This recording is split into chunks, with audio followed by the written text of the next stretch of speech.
The View from Silicon Valley. Is it late May 2018 or 1984? Paranoids, take note, you can't escape AI, literally and figuratively.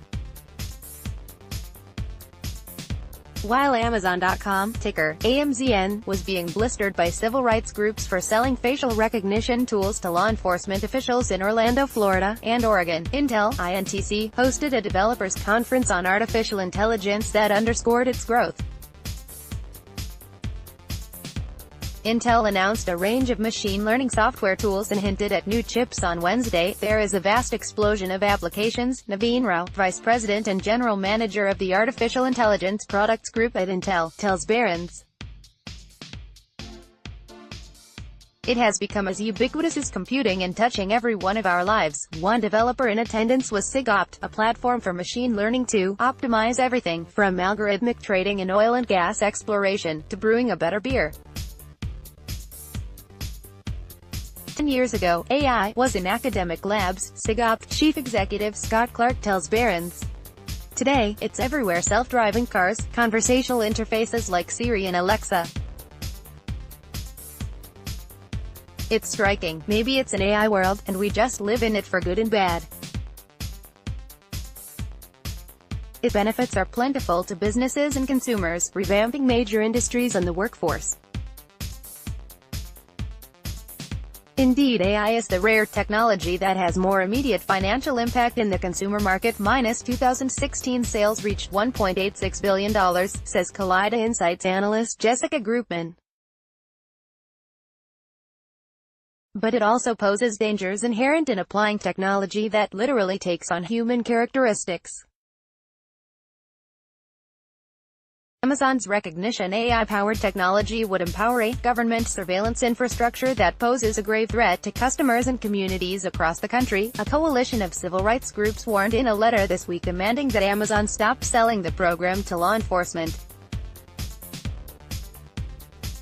Amazon says it has made clear to clients they must comply with the law and be responsible when they use Oz services, Amazon spokeswoman said. Nina Lindsay said, referring to Amazon Web Services, the company's cloud software division that houses the facial recognition program. When we find that Oz services are being abused by a customer, we suspend that customer's right to use our services, Lindsay said.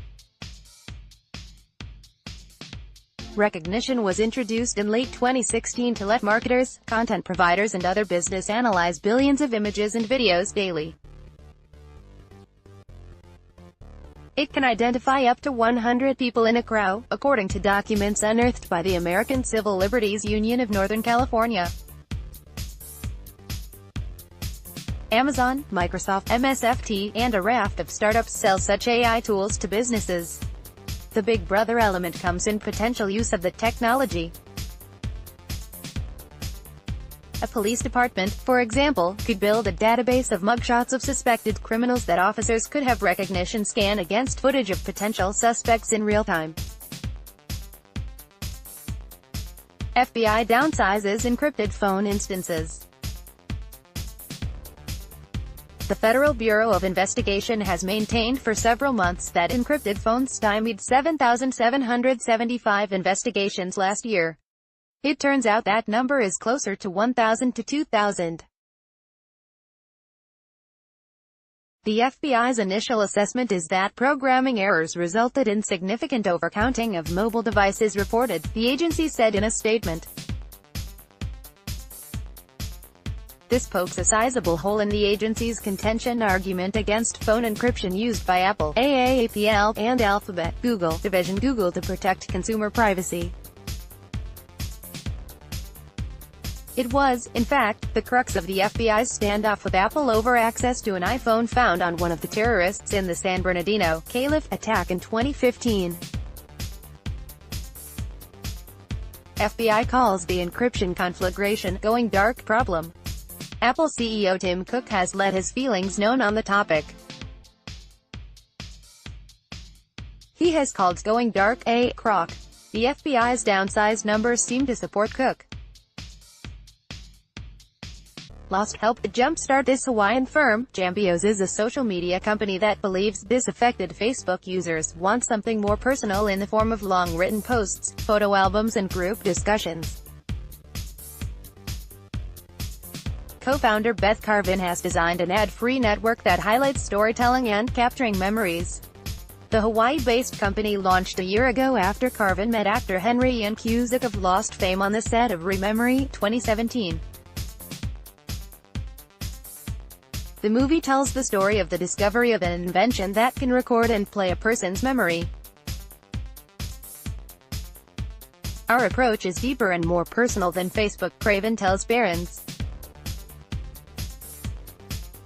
It's a positive experience when many people who go on social media get depressed or upset reading political rants or something else. Whether that translates to a large audience in a crowded field is to be determined. Carvin declined to reveal the size of Jambio's membership.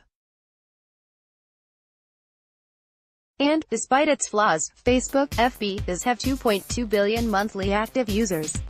Sign up to review.